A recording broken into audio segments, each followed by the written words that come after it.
अनुराग मिश्रा हैं, मनुस्मृति से संबंधित सवाल पूछा है। कह रहे हैं मनुस्मृति 5वां अध्याय और 30वां श्लोक, वो कहता है कि हिंदी में पढ़े देता है, इन्होंने अंग्रेजी में पूछा है कि भक्षण करने योग्य प्राणियों को प्रतिदिन खाने वाला किसी दोष से ग्रस्त नहीं होता, क्योंकि इस लोक में खाने वालों और खाए जाने वालों की रचना ब्रह्मा जी ने ही की है। ठीक है, it is not sinful to eat the meat of edible animals, for Brahma has created both the eaters and the eatables. तुमने एक ही काय को अनुराग श्लोक भेजा, और भी उसके आगे भी है लिखा, यज्ञ के लिए पशुओं का वध करना और उनका मांस भक्षण करना देवोचित कार्य है। फिर लिखा, यज्ञ के अतिरिक्त केवल मांस भक्षण के हेतु पशु का वध करना राक्षसी कर्म है। फिर लिखा है, खरीद कर लाए गए, स्वयं मार कर लाए गए या किसी दूसरे पशु द्वारा मारे गए मांस से देवताओं और पितरों का पूजन करने वाला और उस मांस को खाने वाला व्यक्ति किसी दोष से ग्रस्त नहीं होता। फिर ऐसे ही है सबकी, ये सब तो एक ही श्लोक नहीं, इस तरह कई श्लोक हैं। कुछ बातें समझ लो धर्म के बारे में। वैदिक धर्म है तुम्हारा, वैदिक धर्म, ठीक है।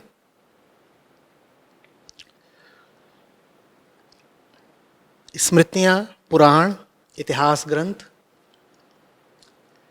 ये सब दूसरे दर्जे की पुस्तकें हैं, पहले दर्जे की नहीं, क्योंकि धर्म है तुम्हारा वैदिक। उसके केंद्र में बैठे हुए हैं वेद 4, और उन वेदों के भी केंद्र पर या उनके शिखर पर कौन बैठा हुआ है? उपनिषद। अच्छे समझ लो। तो आपके पास, आप सनातनी हैं, हिंदू हैं, आपने मनुस्मृति सवाल पूछा है मिश्रा जी, आपके पास बहुत सारे ग्रंथ हो गए हैं अब। क्यों?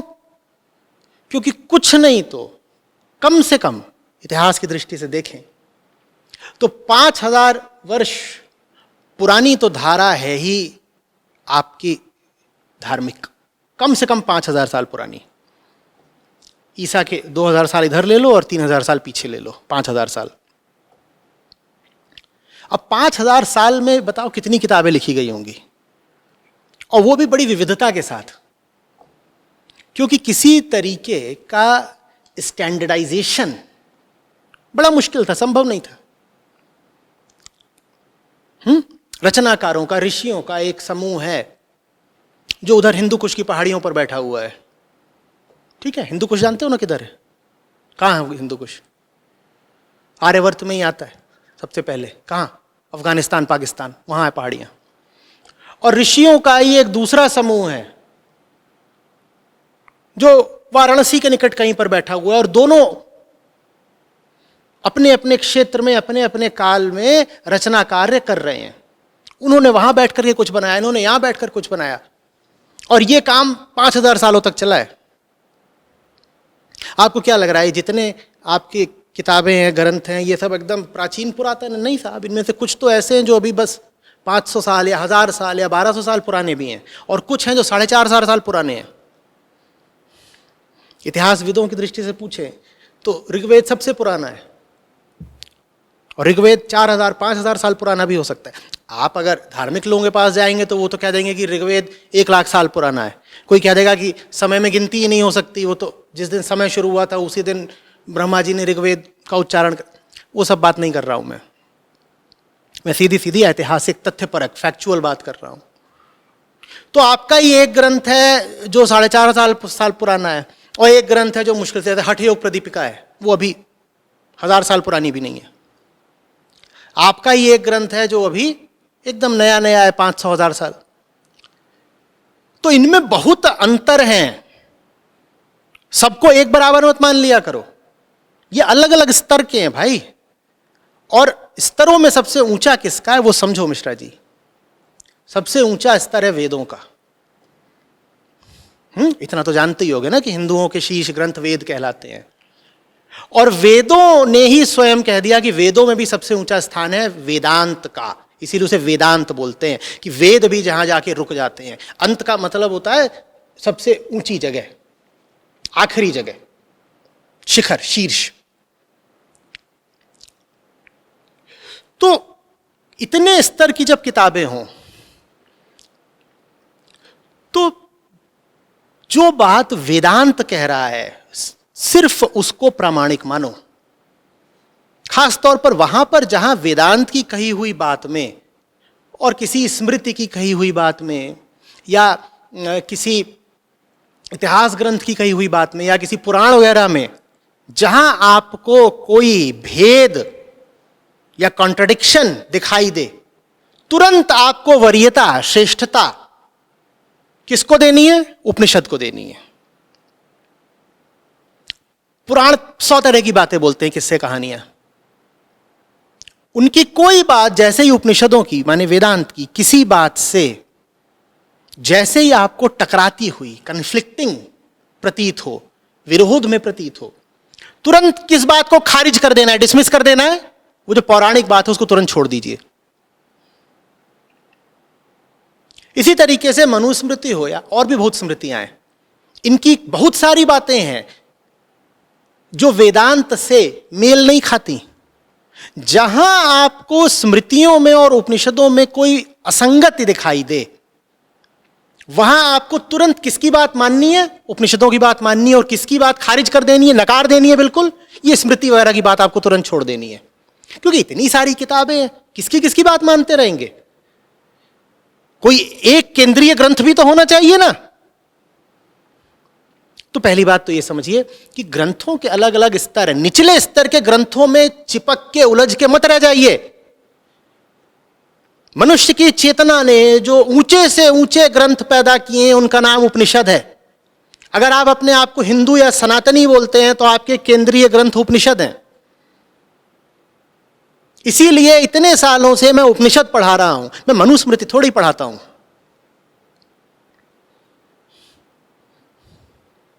कुछ समझ में आ रही है बात? तो ये मैंने आपको पहली सिद्धांत की बात कही कि चूंकि अलग अलग लेवल्स हैं, अलग अलग स्तर हैं, तो इसीलिए जो सबसे ऊंची बात है वो जब भी किसी निचली बात से टकराए तो उसको तुरंत खारिज कर देना है। भाई जैसे आपकी न्यायपालिका होती है, जुडिशरी, सुप्रीम कोर्ट होता है, हायर कोर्ट होता है, और फिर तमाम तरीके के लोअर कोर्ट्स होते हैं। नीचे वाले कोर्ट ने कुछ कहा और हाई कोर्ट ने कुछ कहा, इनमें से किसकी बात मानी जाएगी? हाई कोर्ट की, उच्च न्यायालय की मानी जाएगी ना। और फिर उच्च न्यायालय ने कुछ कहा और वो चीज भी उच्चतम न्यायालय से जाकर के भेद में या विरोध में या असंगति में हो गई तो किसकी बात मानी जाएगी?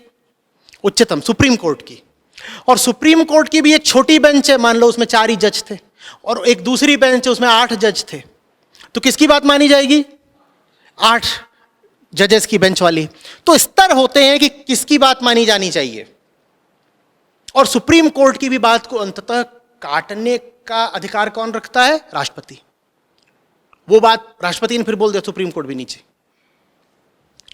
समझ में आ रही बात? तो उपनिषद समझ लो सबसे ऊपर बैठे हैं, उनके खिलाफ कोई भी ग्रंथ अगर कुछ बोलता हो तो वो बात तत्काल अमान्य हो जाती है, डिसमिस, खारिज, खत्म। तुमने वेदांत के खिलाफ कैसे बोल दिया? ये बात समझ में आ रही है? ये पहली बात थी। अब दूसरी बात ध्यान से सुनो। ये जो नीचे वाले जितने भी ग्रंथ हैं, इनको अगर समझना है तो ऊपर वाले ग्रंथ की रोशनी में समझना होगा। पुराणों में बहुत कहानियां हैं, पर वो तुम्हें समझ में तभी आएंगी जब तुमने पहले उपनिषद समझ लिए हो। लेकिन पुराण में किस्से कहानी है, बड़ा मजा आता है बैठ करके, कथाकार वहां किस्सा बताते हैं, तो फिर भगवान ने कहा कि आहा, और भगवान का आंसू गिरा, वो जाके सीधे उनके अंगूठे पे गिरा, आहा, और वहां नीचे लोग बैठे हुए हैं, बढ़िया मजा आ रहा है, वो पुराण कहानियां सुनाई जा रही हैं, मजा आ रहा है। उन कहानियों का प्रतीकात्मक अर्थ क्या है ये कोई नहीं बताता आपको। बुद्धि पे आपकी जोर पड़े ऐसा कोई काम कोई करता नहीं। तो आपने हिंदू धर्म का मतलब ही यही किस्सा कहानी बना दिया है, जबकि हर उस किस्से का, हर उस आख्यान का अर्थ बहुत दूर तक जाता है। वो अर्थ आपको तब तक समझ में नहीं आएगा जब तक आपने उपनिषद नहीं पढ़े। ये दूसरा सिद्धांत। पहला सिद्धांत क्या था कि निचले स्तर के ग्रंथों और ऊपरी स्तर के ग्रंथों में जहां भी कन्फ्लिक्ट देखो तो नीचे वाली बात को हटा देना, क्योंकि नीचे वाली बात, हमने कहा 5000 साल पुराना आपका प्रवाह है, इतनी सारी बातें बोली गई, किन किन बातों को मान्यता देते रहेंगे। और बहुत प्राकृतिक सी बात है कि जब इतने बड़े क्षेत्र में, उधर बर्मा से लेकर उधर अफगानिस्तान तक और उधर कश्मीर से लेकर के नीचे कन्याकुमारी लंका तक सृजन होता रहा, निर्माण होता रहा ग्रंथों का, तो जाहिर सी बात है कितनी अलग अलग तरीके की बातें बोली जाएंगी। उनमें से हमें उस बात को केंद्र पर रखना है, सर माथे रखना है जो शीर्ष है। और वेदों में भी बहुत हिस्से अच्छे समझ लो। वेदों में संहिता है, वेदों में अरण्यक है, वेदों में ब्राह्मण है। हमें वेदों में भी शीर्ष पर किसको रखना है? कर्मकांड को नहीं, मीमांसा को नहीं, उपनिषद को, वेदांत को। तो वेदों को भी लेके मेरे पास मत चले आना कि आचार्य जी देखिए वेद में भी तो ऐसा लिखा है ना, अथर्ववेद में जादू टोना लिखा है, आप वेद वेद कह रहे थे तो फिर जादू टोना मानना पड़ेगा। नहीं नहीं नहीं नहीं नहीं नहीं, वेदांत वेदांत। अगर संहिता में लिखी बात, अगर मंत्रों में कही कोई बात उपनिषदों से मेल नहीं खाती तो वेदों के मंत्रों को भी हमें खारिज करना पड़ेगा, क्योंकि वेदों ने स्वयं कहा है कि वेदों का शीर्ष उपनिषद है। हमें उपनिषदों को मानना है, जादू टोना नहीं मानना है हमें। क्यों नहीं मानना है? क्योंकि उपनिषद जादू टोना नहीं मानते, खारिज करते हैं। भारतीय दर्शन को अगर विश्व में सम्मान मिला है तो उपनिषदों के कारण मिला है। गीता से भी ज्यादा उपनिषदों से, सांख्य योग से भी ज्यादा उपनिषदों से। और मेरे लिए बड़े दुख की बात है कि आम हिंदू का दर्शन से कोई संबंध ही नहीं। जब धर्म और दर्शन अलग अलग हो जाते हैं तो धर्म बस एक हास्यास्पद नमूना बन के रह जाता है और दर्शन एक पाखंड। दर्शन को धर्म बनना पड़ेगा, दर्शन को जिंदगी बनना पड़ेगा। आप जिस धर्म का पालन कर रहे हैं हिंदू होने के नाते, मुझे बताइए उसके पीछे दर्शन कहां है, समझ कहां है? मान्यताएं, रूढ़ियां, परंपराएं, कहानियां चले आ रहे इधर उधर से रीति रिवाज, इसको हमने धर्म बना लिया। समझ कहां है इसमें? प्रज्ञान कहां है? अगर प्रज्ञानम ब्रह्म, ब्रह्म प्रज्ञान का ही दूसरा नाम है, तो मुझे बताओ तुम जिस धर्म का पालन कर रहे हो मिश्रा जी, उसमें प्रज्ञान कहां है? प्रज्ञान मतलब ज्ञान की वो गहराई जहां जाके ज्ञान भी विलुप्त होने लग जाता है। जब वहां जाते हो तुम, तब तुम अपने आप को धार्मिक कह सकते हो। मिश्रा जी आप अपने आप को ब्राह्मण बोलते होंगे। ब्राह्मण वो नहीं है जो ब्रह्मा की बातें करने आ जाएगी, ब्रह्मा ने गाय भी बनाई, ब्रह्मा ने शेर भी बनाया। ब्रह्म और ब्रह्मा में बहुत अंतर है। ब्राह्मण का संबंध ब्रह्मा से कम और ब्रह्म से ज्यादा होना चाहिए। पर यह बात भी हमारे देश में अब कितने लोगों को समझ आनी है? मैं बोल तो रहा हूं पर ब्रह्मा और ब्रह्म में जमीन आसमान का फर्क है, बहुत कम लोगों को बात समझ में आनी है। और चूंकि समझ में नहीं आनी, इसीलिए धार्मिक तौर पर भारत की इतनी दुर्दशा हुई, इतनी गुलामी झेलनी पड़ी। आज भी तमाम तरह की कमजोरियां हमारे समाज में हैं। उसका कारण यही है, हमारे धर्म में बहुत विकृतियां, विकार आ गए हैं। बड़ा अजीब सा मिश्रित सा धर्म हो गया है, एक भ्रष्ट सा धर्म हो गया है, और उसकी सफाई करने वाला कोई नहीं है।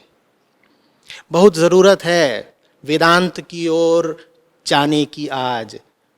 नहीं तो बड़े दर्द के साथ देख रहा हूं मैं कि ये सनातन धर्म विलुप्ति की ओर बढ़ जाएगा। कहने को सनातन है, विलुप्त हो जाना है। क्योंकि आज का जो हिंदू है वो नाम मात्र का हिंदू है। वो हिंदू कौन सा जिसने उपनिषद नहीं पढ़े?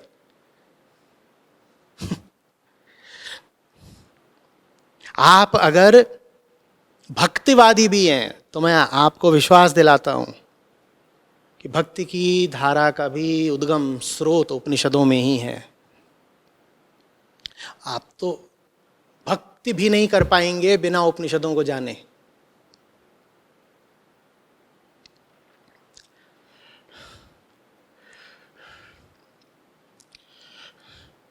और ये काम दोबारा मत कर दीजिएगा कि आप मनुस्मृति को और वेदांत को एक ही तल पर रखने लग जाए। ये एक ही तल के ग्रंथ नहीं है।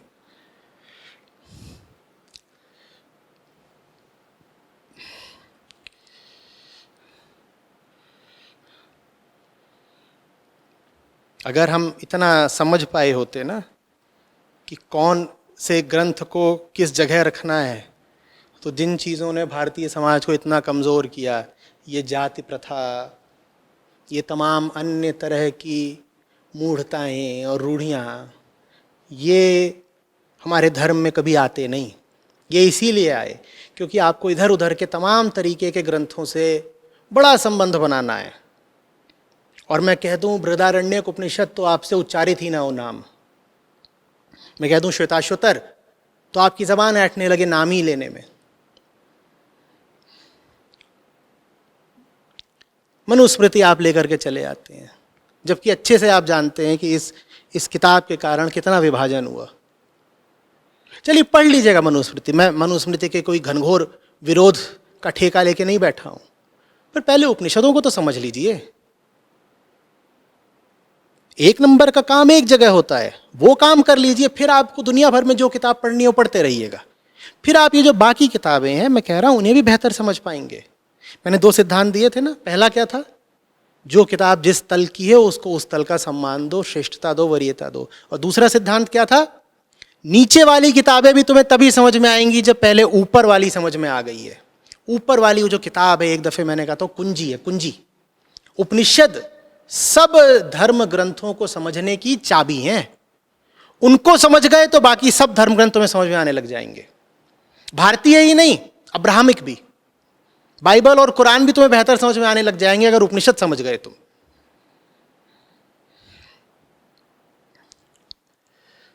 पर उनको तुम समझो नहीं और बाकी किताबों को पकड़ कर बैठ जाओ तो बस बहुत तरह की मूढ़ताएं ही जन्म लेंगी।